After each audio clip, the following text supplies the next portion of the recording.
네, 안녕하세요. 여러분들의 구독과 좋아요로 이 채널이 유지되고 있습니다. 네, 영상 속도는 1.5배를 추천드리는 바이고요. 항상 구독자님, 멤버십 회원님들에게 감사하다고 말씀을 드리면서 이번 내용은 아빠가 집을 팔아서 리플을 샀어요 라는 이야기를 또 준비를 해 보았습니다. 자, 그럼 그 주인공이 누군지 한번 볼까요?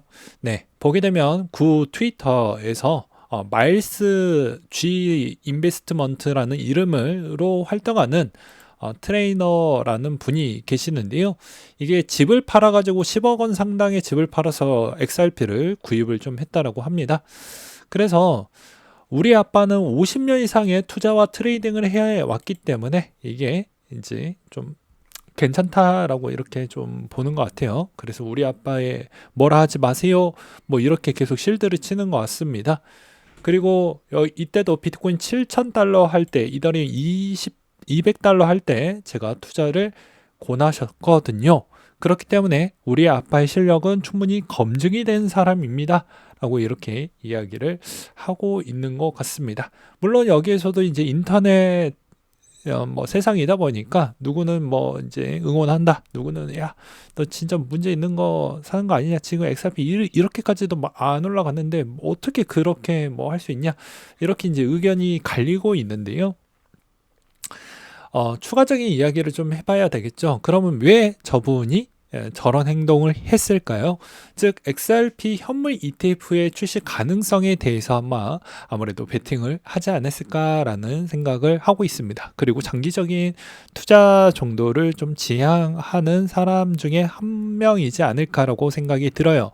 왜 그러냐면, 자, 이분의 그 투자 스타일을 본다고 하면 이미 비트코인과 이더리움에 따른 투자를 아들에게 권유를 좀 했다라고 볼 수가 있습니다. 그러면 당연히 이 사람이 그만큼 실력이 어느 정도 있다라고 볼 수가 있겠죠. 그러면 당연히 XRP도 충분히 호재성이 있다라는 전제 조건은 이거 하나, 가장 큰 건 이거 하나라고 저는 생각을 하고 있기 때문입니다.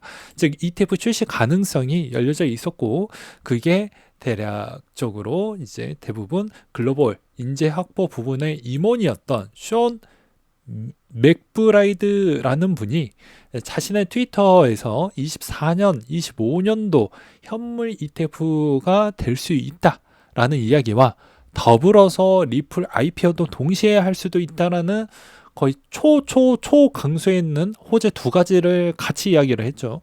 그래서 아마 요것만 잘 되면 제가 봐도 가격적인 측면은 충분히 소화를 해줄 것으로 보이십니다.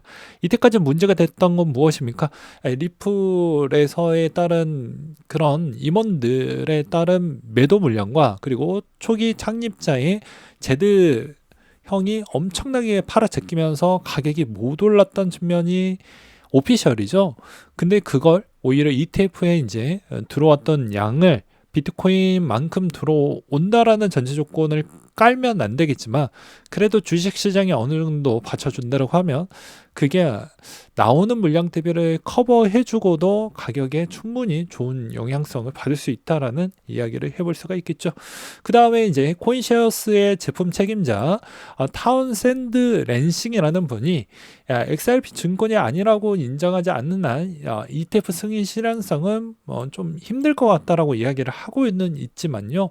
과거 판례에서 충분히 이제 증권성 여부에 대해서는 그래도 어느 정도는 많이 내려가져 있기 때문에 이것도 아예 안 된다라고 볼 수는 없습니다. 그리고 그 다음으로는 이 바네크 쪽에서 이제 피델리티나 블랙록 쪽은 언급은 안 하고 있지만, 바네크 쪽에서 충분히 그런 이야기가 많이 나와주고 있다라는 건 나쁜 내용은 아니라고 저는 생각을 하고 있습니다. 그리고 다음으로 이제 리플의 이제 최신 근황을 본다고 하면 스웨덴 증권거래소에서 이제 XRP 및 BNB 기반의 ETP 상장도 했었고요.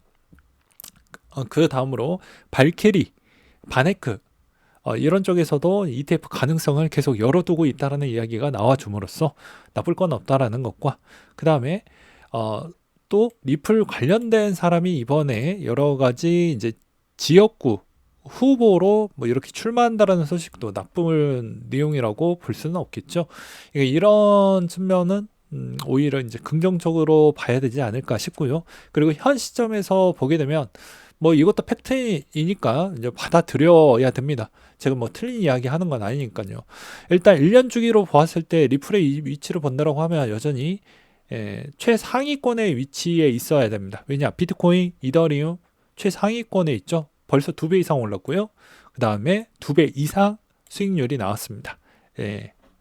그렇지만 리플은 50% 정도가 나왔기 때문에 엄밀히 따진다라고 하면 수익률 기반으로는 아직도 좀 빈약한 부분이 있다라고 봐야 되겠죠.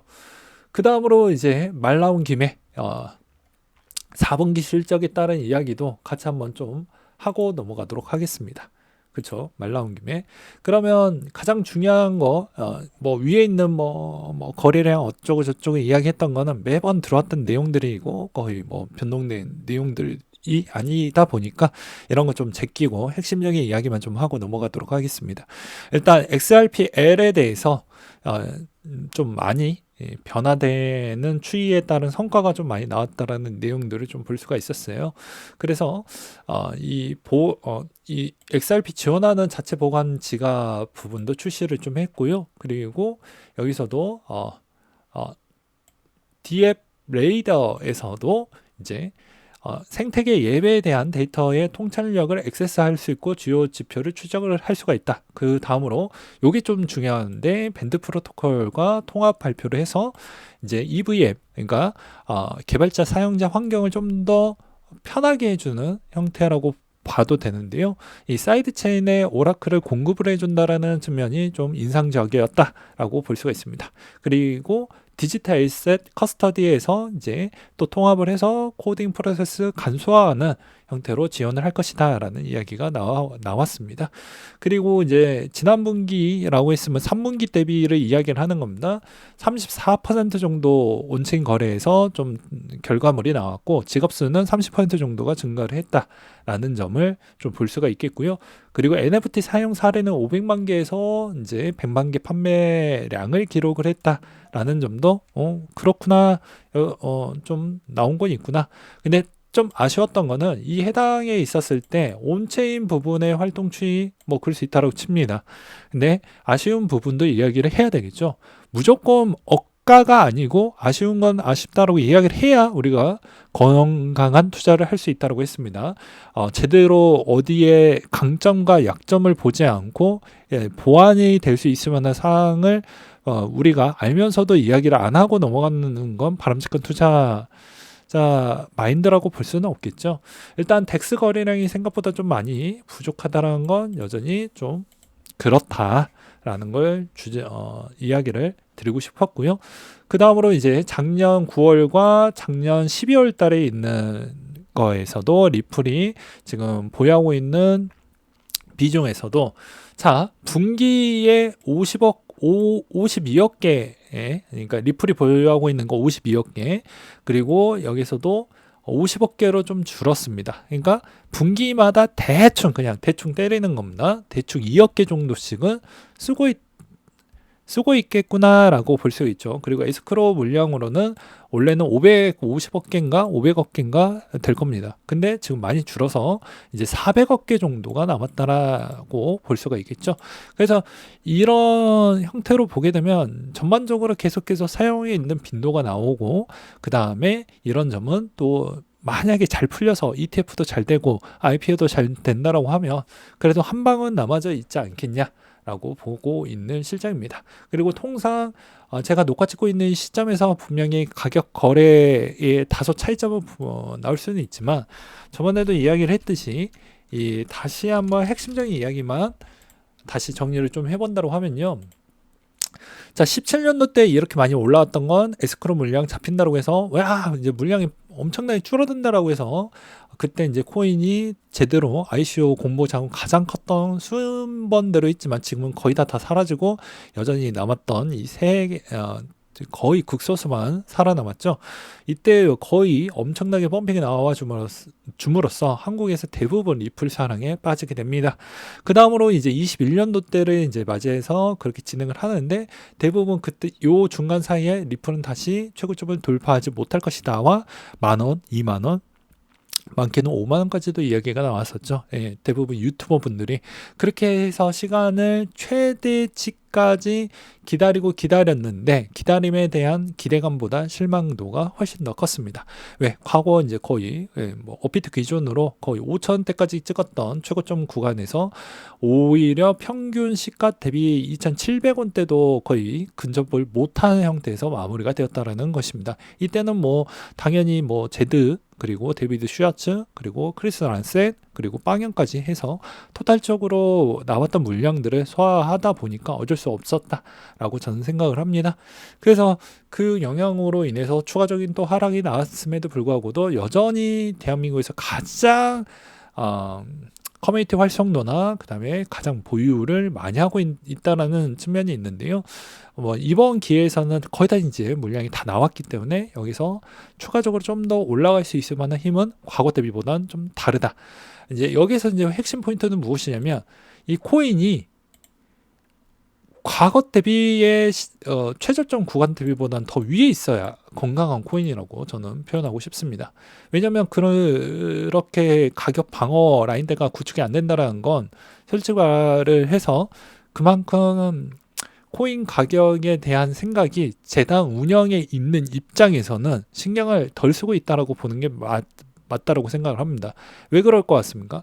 앞으로 나중에 나오는 물량도 어차피 그걸 투자 자원으로 쓸 건데 가격이 어느 정도 방어를 안 시켜준다는 건 내 알바노라고 저는 극단적으로 그렇게 좀 표현하고 싶거든요.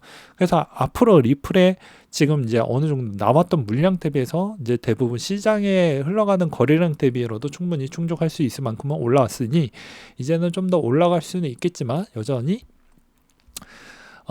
여러 가지 리스크 요소가 충분히 아직까지도 그걸 해소하기에는 해소가 되지 않고서야는 좀 올라가기에는 좀 버겁지 않겠냐. 그래서 그것만 해소가 되면 그래도 좀 더 올라갈 수는 있겠다라고 말씀을 드리고 싶습니다.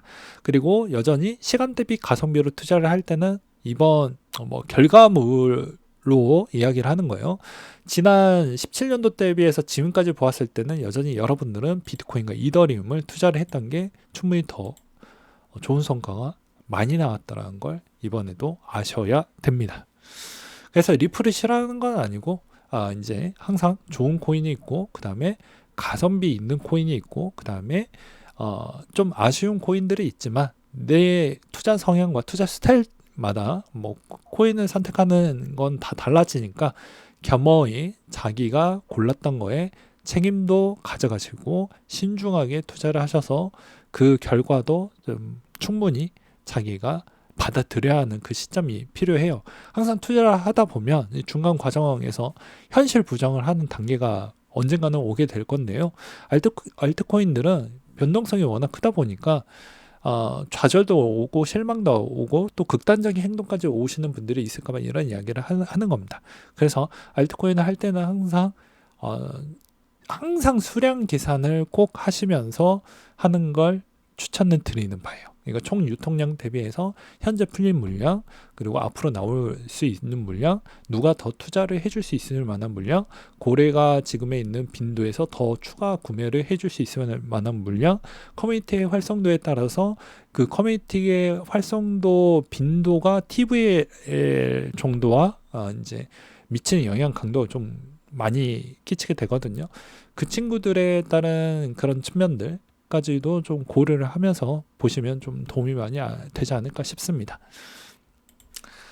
네, 마지막으로 정말 비트코인 2017년도 때 올인했던 가족이 있었죠. 이분처럼 정말 리플에서 이야기했던 대로 이분이 정말 그 주인공이 전 될 것인지 매우 궁금해집니다.